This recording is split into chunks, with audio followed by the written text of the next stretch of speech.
Hi, everybody. I'm Jen Plessis. I am a speaker, author, coach, podcaster of two podcasts, Mortgage Lending Mastery and Success to Significance, Life After Breaking Through Glass Ceilings. And most importantly, I'm a glamma.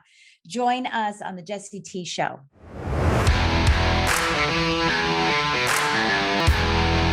The mighty and powerful Jen Duplessis. What is up, sister?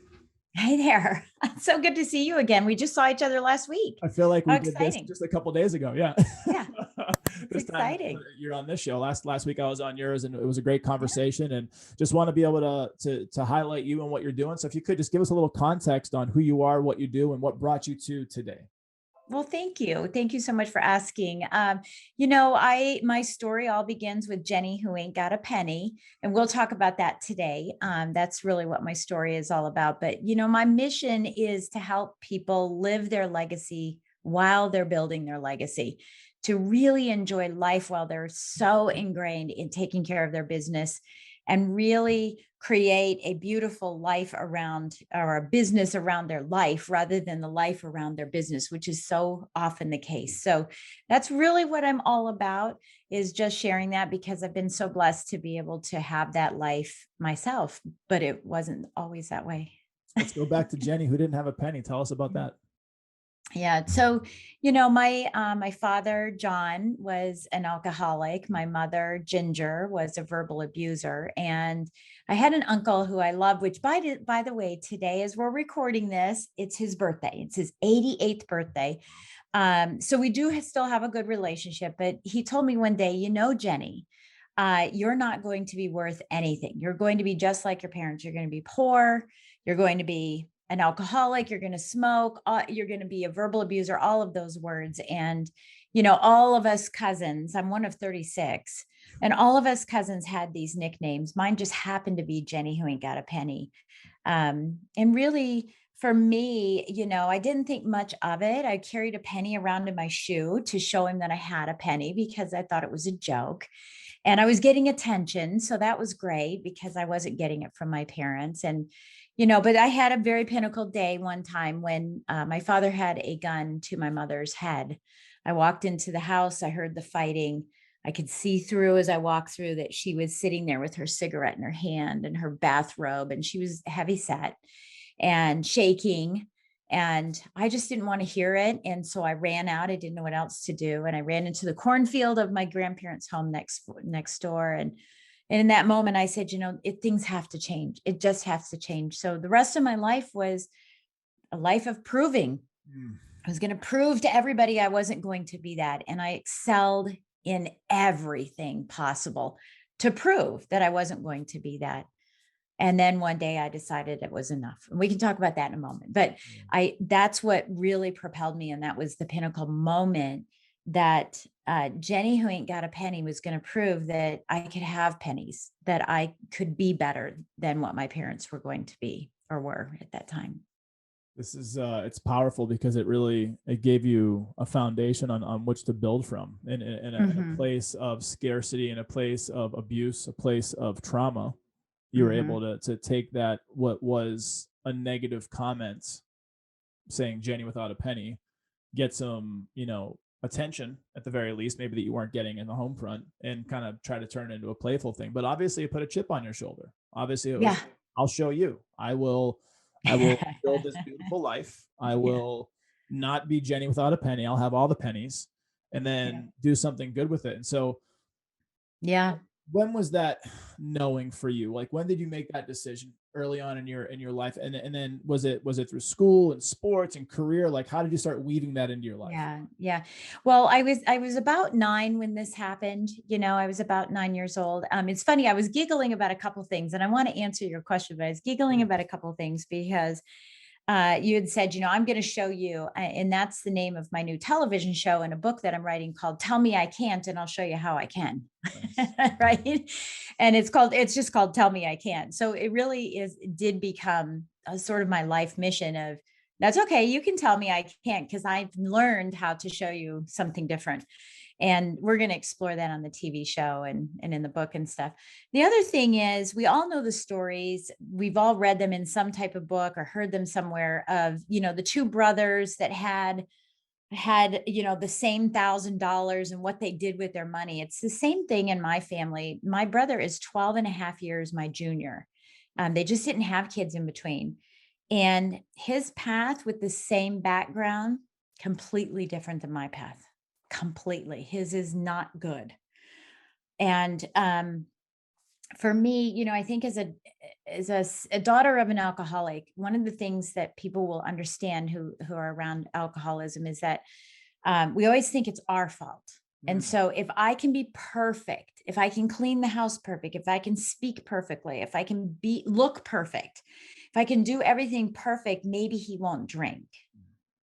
But what I didn't realize at the time is that I had a verbal abuser as well. So, and that was also, I have to clean the house perfectly or she would verbally abuse me, cut me down, push me down, tell me I'm worth nothing. And so I was just constantly walking on eggshells, right? So where it started forming was, I could just list off all this stuff. I started playing flute and piccolo. I was in the Colorado Springs Symphony when I was in 11th grade. There was no one else in high school at that time. I thought it was cool because my orthopedic for my knee was playing in the symphony as well, and I could ask him questions. But I was a state champion tennis player. I had a 4.0 GPA. Back then, you didn't do the 0.5s and whatever's, Wow. the classes, right? But I had perfect grades. I was pre-med. I was going to be a cardiologist. I was runner-up Miss Colorado. I was Miss Colorado Springs. I was a cheerleader. I ran track. I shoot guns, by the way, because my father was a hunter. So I was, today I'm still an expert markswoman. And, so I had to be perfect in everything I did for the fear that they might fight or drink or whatever would happen. And so that's how it manifested itself, is just excelling. But after a while I was too tired. I was going to say, when did you start getting tired? Yeah. Yeah. Well, it happened about 12 years ago. At the time I was in the mortgage business for 35 years. In the top point, of course I was, right? Top 0.003% of loan officers. And to give you a perspective of that, in the top 200 of 785,000 loan officers. Wow. And because that was still the proving, right? But I wasn't just there when this happened. I was closing about $50 million in loans a year. Okay. So, 60, 70 loans, maybe 100 loans a year. And, but I was working so hard proving. And of course, that's a man's world. Lending was a man's world. When I first got in, I was the only woman doing anything. And really now I'm proud to say that I've really paved the way for a lot of women in our industry, myself and 3 or 4 other women, that have been in so long. And, I was just working like a dog. I didn't have a life. I was missing out on everything. Just everything. And we went to dinner one night and, I say quotes. If you're listening, I'm doing air quotes. Sure. We're at dinner.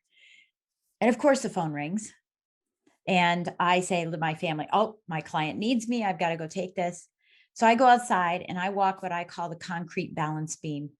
We've all walked on it, right? Back and forth on the balance beam on the curb and smiling at everybody as they're walking in, hi, yeah, I'm on the phone. Happened to look over into the restaurant, to the window of the restaurant. And I saw my family laughing and joking, having a wonderful, wonderful time, creating these beautiful memories as they always did, except I wasn't in them. Yep. And I never was. Wow. And I'd seen it before. I would see it again because it doesn't happen overnight. But that was the moment. And I said, okay, that's enough. I am exhausted. I am working 60 hours a week, closing $50 million. Why can't I was at night saying, why can't I do better? How come they're better? I just got to push harder. I got to put more systems in. I ended up being an architect. My degree is in architectural design and construction engineering. So I'm all about systems. So, okay, I can put a system together and it's just got to stop. I can't do it anymore. I've had enough. There's got to be a better way to do this. And I'm tired of proving. I want to start living. Yep. And the next 3 or 4 years was when I created, the 5 principles of the strategies that I use to create a lifestyle business mastery, where we're mastering our lifestyle not mastering our business. And guess what happened? I turned around and my volume had doubled and I was working less. And that wasn't the goal. So I stumbled upon that. And I ended up doing $100 million in volume. And I was much happier only working 4 days a week.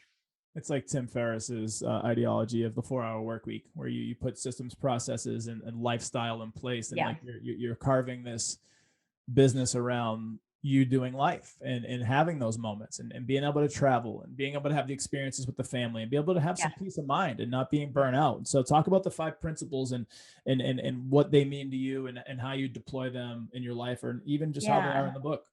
Well, thank you. Thank you.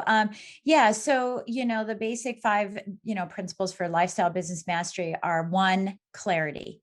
Getting clear on what your message is. The way I like to explain that, well, there's 2 parts to it. One is, what if you've ever watched The Notebook, he says, "What do you want, woman? What do you want?" Right? You have to know what you want. We Yes. focus is so think about a tire and a wheel, right? So the wheel is the steel, and we focus so much on our business and make it strong and all that. And then the tire has all these nails and holes and hissing away and all of these things that are happening with it. And I want to just invert that and make your life the steel and your business the tire, Yep. because you don't need a lot of that to be very successful. You just have to have that core be really, really strong. And so 1 is clarity and figuring out, what do you want? What fulfills you? We have this habitual habit, the glorification of busyness, Right. and I call it eating soup with a fork, because we're busy all day doing activities and things that aren't important to our business, and they certainly aren't important to our life. But it's sort of keeping up with the Joneses, or I heard that app was cool, or this software is great, or I need to hop on Clubhouse, right? Which I feel like is circling the drain. Go in there intentionally, not going in for the sake of going in. But Right. what happens is that when you get home, you're exhausted because you've done all these activities and you're not fulfilled. You're not full because you're eating soup with a fork. So get clear on what's really good. What do you want in your business? What do those core values of your business look like? What do you want to move forward in your business? And the other part of it is get clear on your message. Are you a brown paper bag that someone goes, "Well, I don't know. Let's see I don't know what's in it." Right? It could be good. It could be bad. It could be really bad. Or are you going to present yourself as a Tiffany box that without any exception what's going to be in there? And yep, it's more expensive because the experience is so much more incredible. And Yes. so that makes you not a commodity, but something very, very special. So number 1's clarity. The second is credibility. And what are you doing to personally and professionally move yourself forward, improve yourself so that you are a master influencer, that people think of you and they go to the expertise, that you are the expert. There's no other choice. And that you show up like that in what I call selling your clients rather than selling your clients. You're educating and surrounding them with love. And if you're not that kind of person, I'm not saying love. It's just get out of the mode of pitching, right? Just be there for your clients. And then the third is community. Community is your database, really, but how are you nurturing them, or are you neglecting them? Are you accumulating them like a squirrel, right? And just need more of them and you have binoculars on? Or are you digging deep into the acres of diamonds that you already have and that you can draw from to grow your business? So how do you treat your community? Next is communication. What are your systems like? Can you scale? Are you doing smart scaling? Are you communicating in an effective way? The client experience will draw people toward you, create a revolving door of new opportunities. But the system has to be in place. It can't be in your head. It has to be a way that can scale so that you can grow a business, so you can get out of your business. We talked about this the other day, with Rich Dad, Poor Dad, is get yourself to the right side of the quadrant where you're a business owner and an entrepreneur, not a sole proprietor. Right. And that I think is super important. Then last but not least, and I've ended these 2 things with clarity and continuity. Continuity is building habits. The Rockefeller book on building habits. I mean, there's tons of habit books, right? But it is about that. Habits are key and critical, and being consistent in what you do. And you can't do that if you don't have clarity. And 97% of salespeople, entrepreneurs, wake up every day without a plan. Yep. That's ridiculous. Scary. So those are the 5. So I work in that realm of the 5. So we do a little mindset, we do a little strategies, really strategic, to make sure that you're a well-rounded steel tire before we blow up that business. So when did you put this book out? When was it, when did you write it? Launch was 4 years ago. Okay. Yeah. What have you noticed in terms of your personal life and business life, that just being an author at that first time with that first book, what did it do for your life? I don't know. I don't know what it did for me. It was funny because I really didn't want to write a book, to be honest with you. And here I am now 5 books in, and I have a #1 bestseller that just happened over the weekend. I'll tell you about that too. But I have, I wrote the book because everyone said, oh, you have to write a book if you're going to be an author and be on stage. And I said, okay, fine, I'm fine. But I knew that it's funny because I think I would write something different now. But what frustrated me at the time was that everyone talks so much. And I wanted to call it Stop Talking, Take Action, Get Results, because I was networking and people were just chit-chatting. Oh, I want to be successful. And then they never follow up from a one-to-one, or, like you and I, we had a conversation last week and I said, I want to introduce you to people, and boom, I was introducing you. So often that just falls off. Yep. People don't follow up. Right. And so it's not just in introductions and connections, but everything. And so what I started realizing was everybody knows what they need to do. You know what you need to do. It's the how that prevents us from doing it. So that's what that book was, putting the how together. So it's very tactical. I'm blessed. And I know it's divine intervention too, because I signed the agreement with my publisher on October 1st. My mother passed away on October 24th while I was on stage at Caesar's Palace. And so I'm thankful that was a tactical book and not a more heart-centered book. This new book coming out, Tell Me I Can't, is more heart-centered. Yep. It's more of the transition that has happened to me, the transformation that has happened to me, with 4 or 5 different collaborative books in between. Right. So that's really what's changed for me, is it's, allowed me to still stay in the tactical, but develop and work on my emotional intelligence, right? And work on some of the more of the softness of the business, the heart part of the business that needed to be done, and not just diving into the constant tactical. Yeah. The soft sciences, right? Because you did say that you're a systems and a kind of more of a pragmatic, kind of mind. Yeah. But now adding the soft sciences and the people skills and the relationship ability, and coupling those together is what makes people very powerful. But I like the idea of, the book, The E-Myth, and this has kind of been resonating in our conversation, but just when you become an entrepreneur, there's basically 3 things you can do in your business every day. You could be the entrepreneur that's the visionary, the creator, the person that sees the big picture and drives towards that. You can be the day-to-day manager. So you're doing processing loans or managing people or whatever it is. And then you can be the technician. And this is like the expert, like for me, it's the financial planner in my business. It's doing the trades. It's doing the financial planning. There's the technical side of it. And so the problem is most people are really good at one of those things. And a lot of times it lends to owning a job. So like you become an entrepreneur most times because you want freedom of extra money, freedom of travel, freedom of whatever it is. And a lot of times you just basically create yourself a job with a bunch of to-dos, and you become bogged down in the business, and then you become the bottleneck of your business. So it doesn't grow anymore. Right. So you have to remove yourself from the business. You have to be able to pull yourself up and look at it, like a 30,000 foot view, and put systems and people and relationships in place that can allow you to be almost like an investor, where you've built this business. Yeah. And it's running and thriving, and you can go do any number of things. And so where I'm going with this is, what was that next thing for you? Once you were able to get to a point in the mortgage industry, what were your sights set on next in terms of business or life that you started doing right away? Yeah. Yeah. That's a really good question. And, in my book, it's broken out into 3 sections: finder, minder, and grinder. Same type of thing, right? Same Yeah. type of thing. Where all these different sections are. So, getting again very clear on what, and it's known as the hot hedgehog theory, what you do well, what you love to do, and what makes financial sense for you to do. So for me, it was really a lot of internal checking and saying, I don't need to run around like a chicken with my head cut off. I like to refer to it as cats on marble floor in oil. Oof. Right. No And I trouble. needed to stop doing that.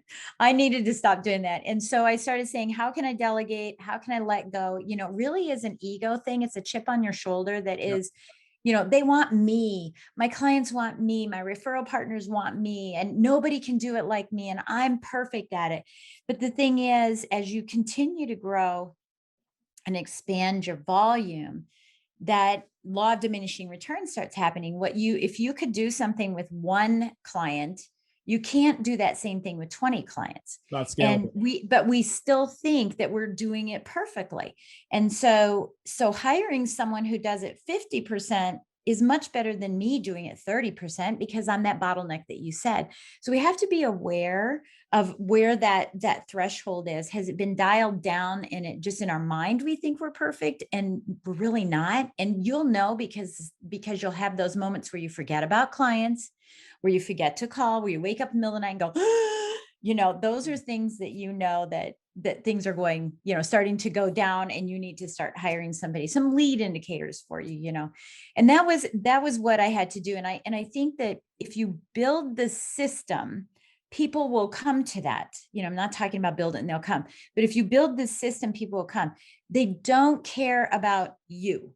They care about how they feel having worked with you based on that system. And we can see that with any business: Subway, Starbucks, Walmart. Anytime you go anywhere to those places, McDonald's, in any place in the United States, right? The same experience exists, but the owner isn't there. You don't have to be there. Just build the system. Teach people about the vision, the values, and the voice that you want to project in your business. And that's what I started doing, was saying, okay, get off my shoulder, Chip. I don't have infinite energy. Right. Right. And none of us do. None of us do. So there is an energy cap. Your little bunny thing is going to run out of energy, and you got to be prepared to have someone replace that energy for you. What was the next thing after mortgage? So, well, I had already been doing, I come from a family of entrepreneurs, lots of entrepreneurs and real estate investors. So for me, I felt like, hey, I sell mortgages. Why aren't I in the business? So we started buying properties many, many years ago. And so we've been real estate investors for a really long time. And thank God for that. That was part of my exit strategy as well. Not that I didn't like the business, but I knew that I feel like you learn, earn, and then get to the point where you want to return and give back. And I wanted to share with other people in real estate and lending how they didn't have to go 30 years in the business or 25 years in the business and then go, oh, that's how it works. I wanted to compress that time. So I had to come up with an exit strategy. And part of that was all of our investment properties to support our household. It certainly didn't replace the income I was making, but it supported our household and allowed me to do that. We then went into Airbnbs. We converted many of our investments into Airbnbs, including this house that I'm sitting in is our primary residence, but we Airbnb it on weekends. And really, really quick, because I'm looking. I've had investment properties, more like fix and flips or like quick little exchanges, but actually I'm starting to get into Airbnb/VRBO. Talk a little bit about that process, just from a greedy standpoint. Yeah. Yeah. Well, I mean, with investment properties, you put someone in for 6 months or a year and you don't get the chance to see the house. You might occasionally feel like you need to inspect it or whatever. But what I love about Airbnb and VRBO and HomeAway, whatever you're going to be used, is that my house is clean. My houses are cleaned weekly. And so the quality of the home, the maintenance is so much better. That's one thing. Obviously, the income is really good. But what we did is we converted all of the properties that we could from long-term rentals into Airbnbs, as long as the HOA and the city allowed for it and that kind of thing. And we have, in some cases, almost tripled the income that we have coming in, and the quality of the house is better. So that part's really good.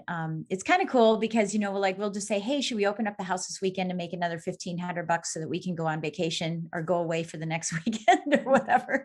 So for us, it's not that it's sustaining us. For us, it's a vehicle for us to be able to go travel for the next one, right? For the Yes. next Airbnb. Yes. So we kind of use that as our tool, but we absolutely love it. I would just say, a lot of people say, how can you rent out your home? Well, first of all, it's my home. It's not a rental property. A rental property, it's cheaper, right? So the quality of client is different. Yep. In my home, it's completely different. It's very expensive to be in this particular home. I'm in hunt country of Virginia with beautiful wine and steeplechasing country.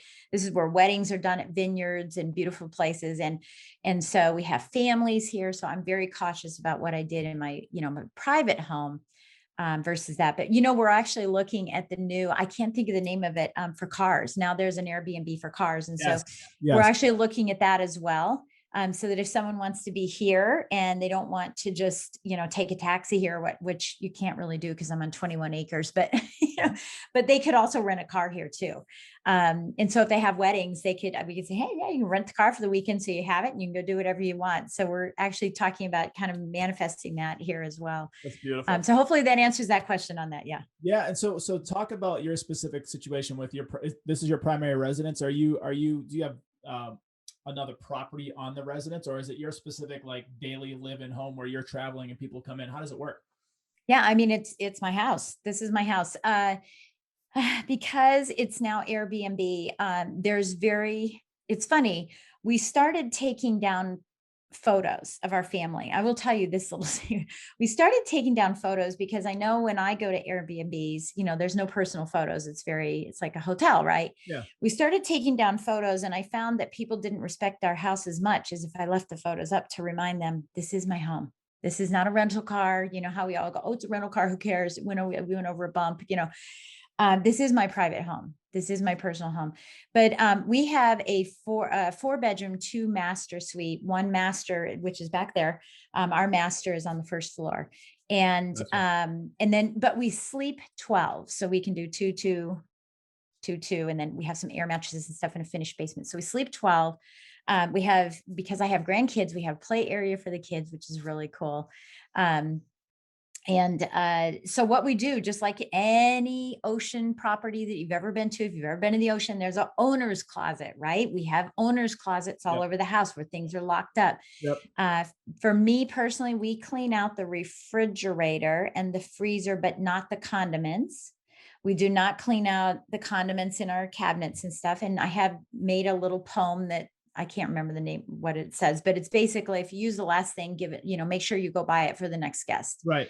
And everyone's been very, very respectful of that. And that's basically what we do. Of course, like we not clean out, but we don't have all of the drawers available for people, but we've got a system and it works really well. And of course, we put wrappers around all the mattresses and stuff, and then everything is white linens, white everything. Our personal stuff is different, but all for that is white linens. So there'll be times where you're going through your house and you have guests there that like if you're cooking or someone's watching TV and like there's just a guest that's staying with you and you're just cohabitating. Is that how that works? Nope, I'm never here. Got it. I don't even meet them. Okay. I don't even meet them. Occasionally I've met them. We had a wedding here a couple of weeks ago. It was a very small wedding of 20 people and only 8 people were staying in the house. And so they had a porta potty because I'm on well and septic. So I can't, so I was like, you got to get a porta potty, and they had caterers and they had chairs set up outside. It was absolutely beautiful. And so for them, we do a walkthrough, make sure that they understand, know what's available. But no, I'm not here. What we do is we have 2 lake houses. We have one at a different lake and one at another lake. My daughter lives in Falls Church near the Pentagon. My son lives up in Pennsylvania, which is about 2.5 hours away. So, we're either at our lakes, at the lake house on the boat, or we're there, or we go to another Airbnb. We rent our place for about $550 a night, which still I think is just ridiculous for families, but whatever. We rent it for $550 a night. And so we'll go rent an Airbnb like over in Annapolis, Maryland, because we want to spend the weekend over in Maryland for $70 a night. What a beautiful way to almost exchange Yeah. locations, you know, and Yeah. what is, are you doing this like half the month? I mean, as needed, depending on Yeah, we availability. usually do it every other weekend. There are some times in the summer when it's wedding season that we'll do it every weekend. Got it. Yeah. Yeah. Before COVID, I think we made 48,000 gross Okay. before COVID, renting it out on weekends, etc. Very rarely do we rent a whole week unless, for example, we're going on vacation this week. We'll be It just leaving makes on sense. Yeah. Saturday and the whole week gets rented while we're gone. And we have a colleague friend who will take care of any issues since we're out of state. But yeah, that's what we do. What a And beautiful way to bring in income. It's like, yeah, I if love you're it. not going to be there, Pays and for also, my vacation while I go on my I was just going to vacation. say that it pays for a portion, at least a portion of your vacation, if Oh, especially no, more than that. Yeah. really, hell yeah, Yeah, yeah. This particular, well, because we're going to Michigan. We're driving up to Michigan and my yeah. family, and we're going to Mackinac Island and the sand dunes and seeing family. So this is a drive trip. We're going to be with family. We're not going to be spending a ton of money. So this will definitely take care. You know, this next week, I think it's like $3,800 for the whole week, and we won't spend that up there. Do you have any other properties that you've that are secondary residences that you're currently Airbnb or Once in a while, yeah, once in a while we will. We have a place in Tennessee, we have a place in the Outer Banks, Yep. and once in a while, if it's available, that's the problem. They're usually not available. We have to really book them really far in advance. Yeah. What's the mindset?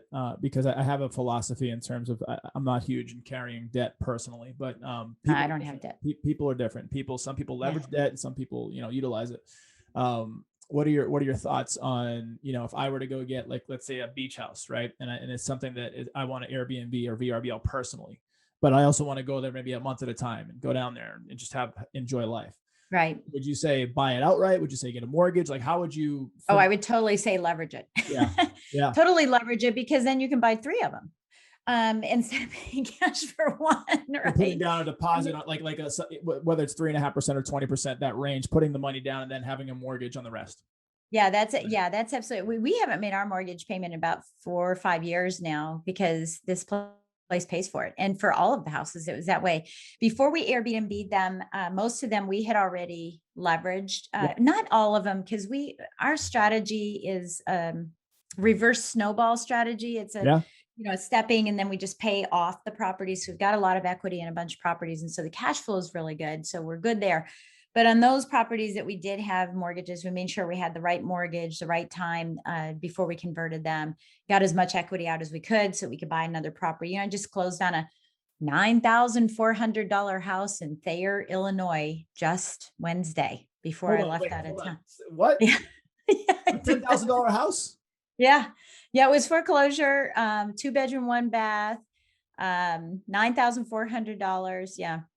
Okay. So now the investor is excited. That's another it won't be Airbnb, by the way. That's you're going to Airbnb VRBO that? No. Just like a flip kind of deal?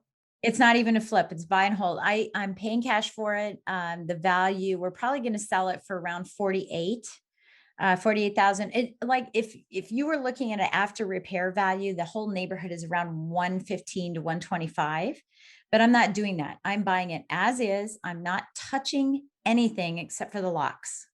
That's it. I'm changing the locks.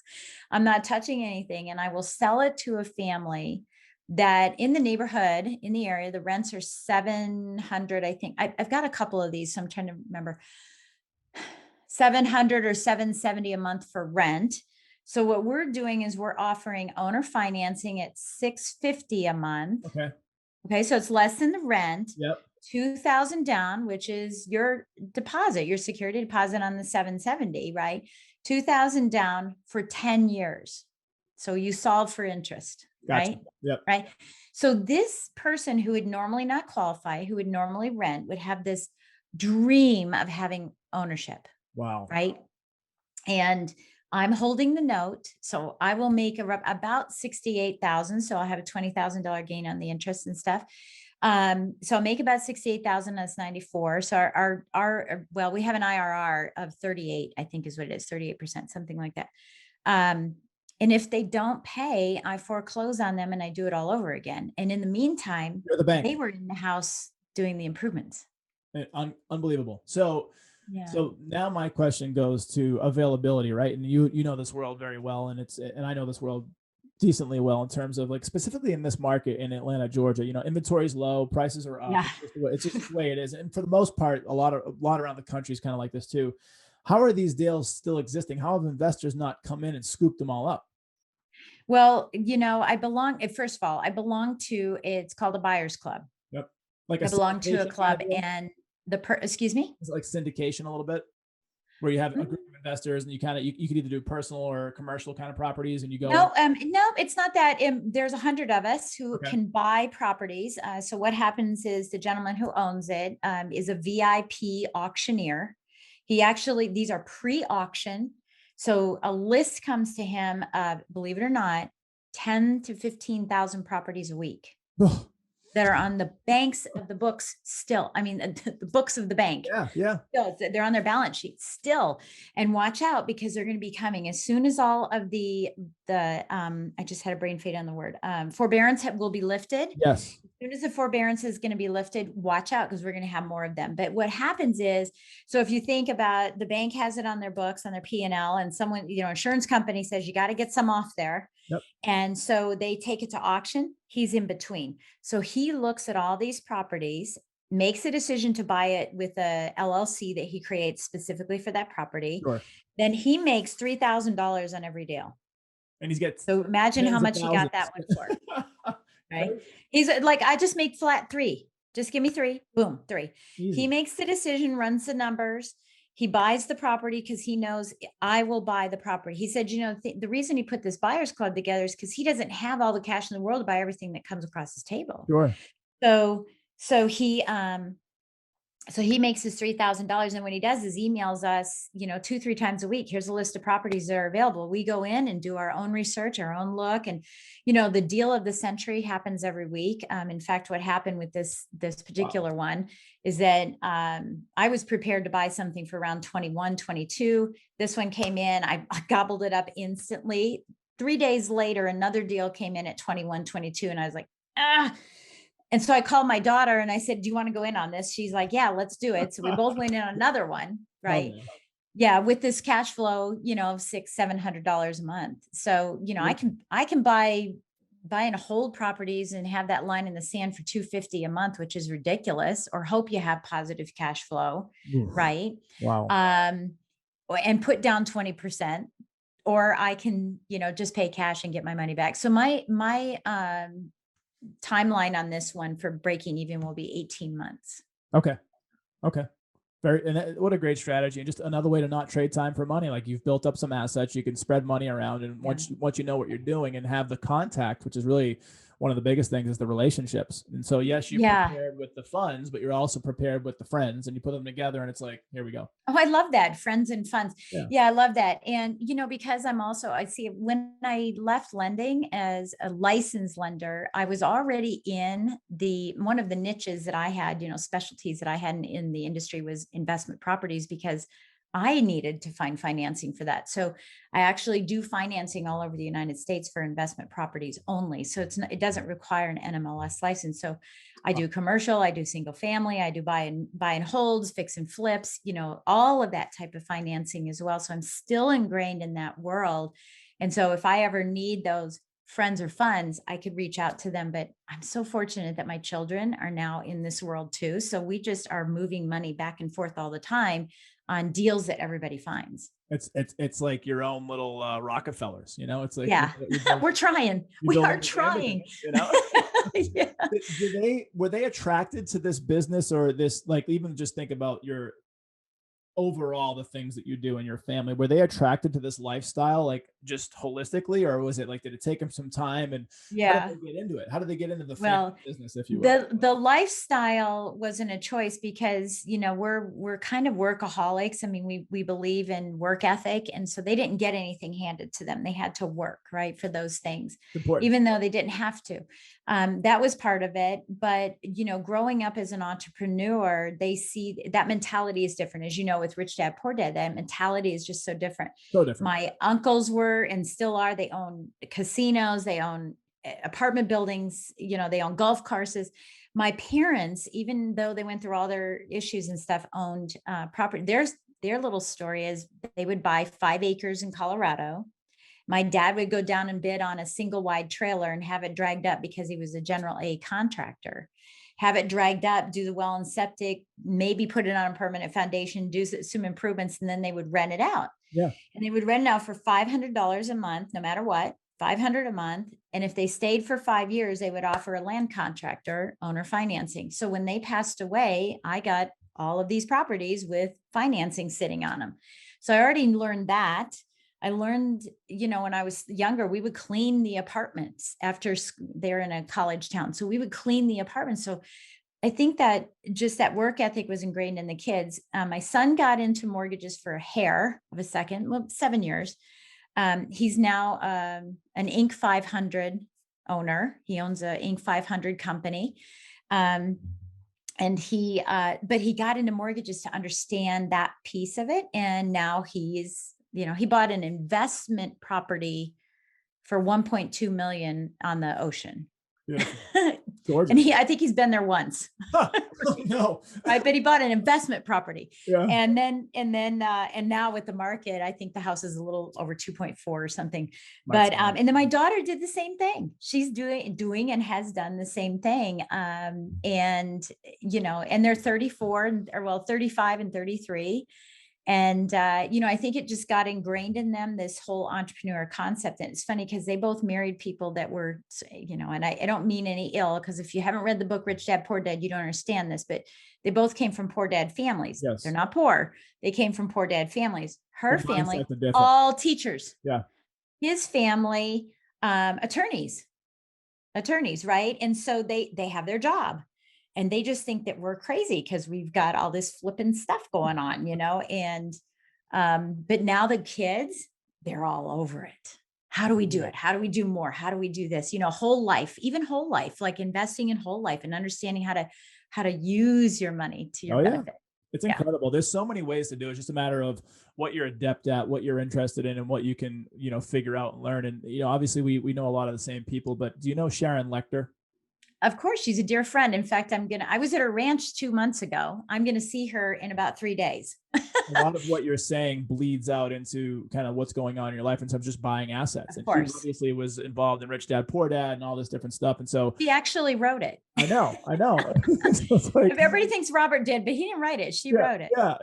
So it's like, there's these cornerstones and like ethos of her kind of bleeding through into. It's amazing how people can affect other people. It's incredible. Yeah. Well, I was at a retreat. I'm part of something called Infinite Impact Mastermind, which she's part of. We were at her ranch in Arizona. We're all, and I just got back last night from another Infinite Impact. She couldn't come to that one, but I'm going to see her at Secret Knock. And she's, so we talked about her this weekend in Colorado, all of us, the same group. And we were saying, how do we get more on the right side of the quadrant? How do we get more? And all of the women in the group are now part of this buyers club. I brought that to them. Another woman brought some network marketing to all of us. So now we're doing some network marketing to bring in some passive income, which by the way, Sharon's doing, and she's kind of spearheading this company. So yeah, we're all making that shift, but I've always been on that shift. But I didn't realize it, going back to that story when I was saying my business was the focus and my life was the tire that was falling apart. As a sole proprietor on the left side, that's what happens to people. And I knew I had to move myself up to the B for business. And now I'm in the B and the E. I flop back and forth because I have different businesses. How many years has it been now that you've been in that space versus kind of just being an owner of a job?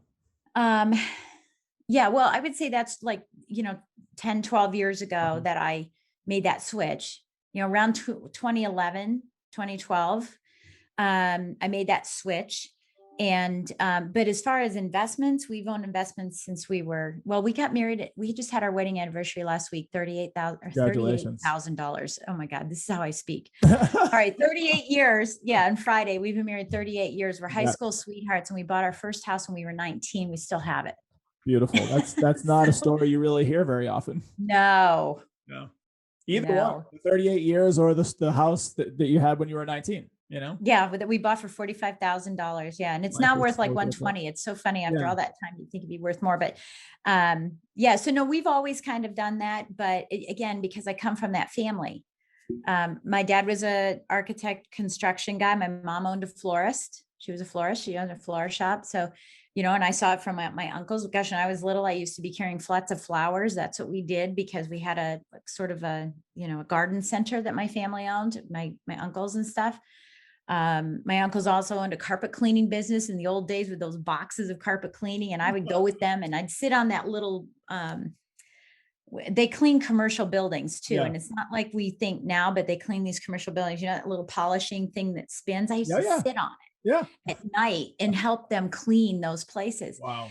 Yeah. I mean, it's just ingrained in what we do. And we made sure that work ethic goes to our children. And, my son's children, all three of them, they came out millionaires, right? They don't have to work a day in their lives, but they don't get anything. They have to work for everything. That's a beautiful. But my granddaughter, who's 7, 2 years ago, she bought her first property. Matter of fact, that property on the ocean, she said, well, I want to help you buy it. So she was saving all her money in a little Ziploc bag, took her to closing. I think it was like $22, a whole bunch of coins.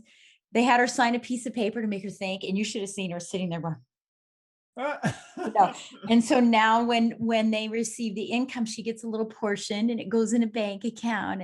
And now the other one sits there and goes, well, I want to buy one too. So they're teaching beautiful habits, like beautiful. Yeah. It's so legacy wealth is what they're teaching them, honestly. Yeah. Oh, absolutely. Beautiful. Absolutely. So what do you do? Well, and of course my husband, my son does, he's an options trader. So he'll say, what is a stopgap, Molly? What's a stopgap? And she goes, well, stopgap is young. So what is it that keeps you happy these days with all these other things going on? Like what's really kind of like, and obviously the things they're great, but like, do you have other passions that are kind of like lighting you up? Gosh, yeah, they get first choice. Yeah. I'm a competitive ballroom, Latin and swing dancer. That's awesome. And so I'm always at the studio dancing.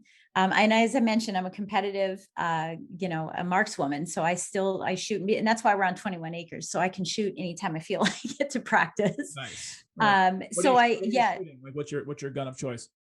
A 410 over and under is mine. I'm the rifle person. I'm good with a handgun. I probably won't get you where I'm aiming. I'll get you, but I won't get you where I'm aiming. Center mass. But with a rifle, I'm dead on. Yeah, dead on. I could have been a sniper. And that's what I love doing. Just very low breathing, very patient kind of person. In between heartbeats, all that. Yeah, really good with that. But I have, 8 or 9 weapons. They're just different things. I've got a little Derringer, one of those little, pearl handled Derringer with 222s in it, from Annie Oakley Day, that kind of thing. That's cute. You carry it in your clutch if you need to. Yeah. Well, I carry a Ruger. I carry a 380 Ruger. That's what I carry. Not a 22. No, that wouldn't work. Yeah. But that's what I carry. Yeah, concealed carry. So yeah, it's kind of this dichotomy. I'm avid reader. Look, I've got right now, these are the 3 books I'm reading. They're all sitting in front of me. Rich as fuck. Okay. The Magic of Positivity. Powerful and Feminine. Love it. Yeah. Those are the books I'm reading right now. I have them all kind of sitting in front of me all the time. And I've got the Rockefeller book over there because I have it for me. And I just started reading Green Lights by Matthew McConaughey. I just talked about that on the last podcast. Did you? Yeah, I can't wait to finish it. So cool. Amazing. And so, I'm an avid reader. I love that. And we live in wine country. So we're a little bit of whiny snobs. Get it. And we have a cabin cruiser boat. So we're on the boat all the time. That's kind of this is the dream. This is the dream. And you're doing it while you're young. You don't have to wait until you're 65 I'm or living older my legacy while I'm building it. I'm not waiting. This is exactly what I preach in my first upcoming book. It's happy wealth, but I might change it to conscious wealth. But that's a big narrative in it is live now, live well now, because you're not guaranteed tomorrow. That doesn't mean be foolish with your money. Like do the things that we're talking about, build legacy wealth, but go on that vacation, have that meal, like live life. Like don't wait until you're 65 because some financial advisor at Edward Jones told you to go do that. And it makes no sense. Like you have to live the life that you want, curate the life that you want based on, what makes you happy. Yeah. No, I totally love it. It's like between now and the end of the year, I have 16 different things I'm doing. like 16 flights. Yeah. Right. That I'm, or whatever, but vacations included to, this week, Sure. coming up week, but I have 16 different things, including Thailand and Dublin. I'm going to Ireland for my first in-person TED Talk. I've already done a TED Talk on screen, but I'm going to go do my first in-person. And then we have the Marketers Cruise, which is just a very elite group of people, and Secret Knock. And then I have 2 more retreats. I have a couple more masterminds. I have a workshop that I'm doing for my clients. So and my husband and I are going on a private vacation with just the 2 of us, no visiting of family or anything. And so there's just like a beautiful mix of everything. And yet my business is still continuing to go forward because I have rock stars that are supporting me. I love it. I love it. Well, all that you're doing and all that you're sharing in the world, keep shining your light. Amazing, mighty, powerful. I love our conversation. Looking forward to the next one. But thank you so much for joining the show today. Of course. And I love you, Jesse. I've had so much fun talking to you on the last podcast, and I know we're going to have a long-standing relationship. So thank you so much. I'm so blessed to have you as a colleague now. And I just wish you the best. And especially in your new book, let me know when it comes out, because I know how it is to go number 1. It's a task, right? I will pick your brain. Which, by the way, can I say that real quick? So our book that just came out, it's called Impact. It's inspiring, motivational, powerful acronyms for cognitive thinking. Wow. It is a collaborative book. We are number 1 in 2 or 3 categories now, top bestseller in 12 other categories. In 4 days, we did that. So get your book, Impact. There's a Kindle version and a regular, and it's 30 authors giving acronyms, including Rob Angel, who created Pictionary, and Alex Stern, who is the co-founder of Constant Contact. You name it, they're in it. These are my colleagues and friends, and just a great book. And by the way, it's volume 1. We're going to do a volume 2. Beautiful. Because I remember talking to you about it, going, hey, Jesse, start thinking of some acronyms so we can get you in the book. Totally. And I have some, so I'm ready. Yeah. Thanks so much for being you. We'll catch all the listeners. We'll make sure they get plugged into your work and all the things, your books and everything. And we look forward to just getting the word out there. Thank you so much. Take care, Jen. Thank you so much.